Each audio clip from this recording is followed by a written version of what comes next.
In mislim, da zadeve se ne razvijajo v pravo smer in da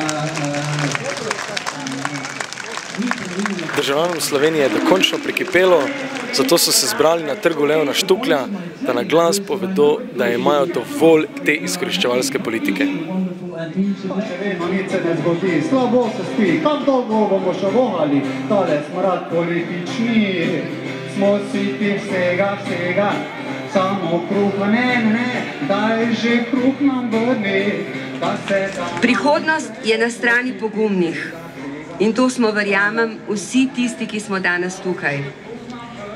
Če vam po pravici povem, moja mama se je bala, ker grem danes v Maribor in bom javno govorila.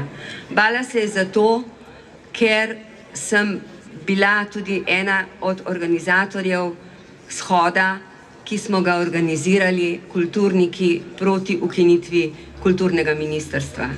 Zato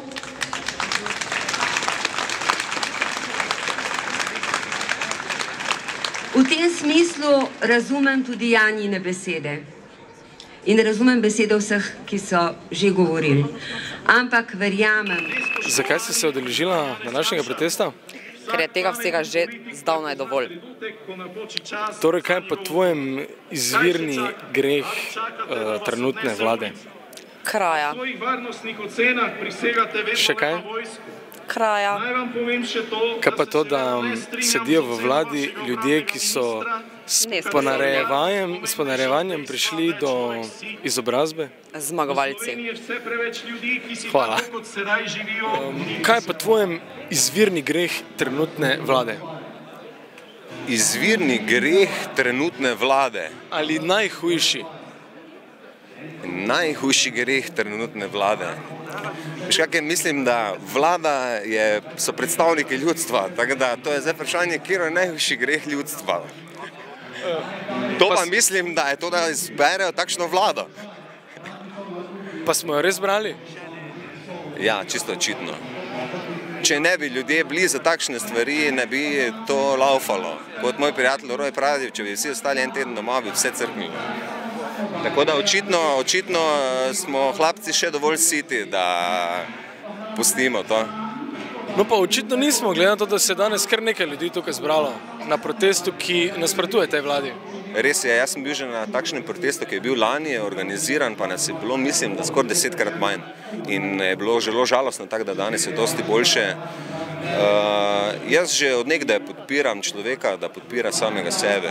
In to je bistvo, ne glede na število ljudi, verjamem v ljudi, ampak narod si bo sam so popisal. V prvi vrsti železnih straž je izrisan vaš obraz. Na obrazu ni več oči, namesto njih so bankovci. Z mano je današnji govorec ICO, Rimo Klepač, ki nima praznih hlač. Povej mi, kaj si je po tvojem mnenju najhujši greh trenutne vlade? Pa jih je kar dosti. Mislim, ja bom rekel, da največji greh je po moje ravno ta aroganca, ki jo kaže do vsega, kar bi moralo biti etično in moralno vzdržno.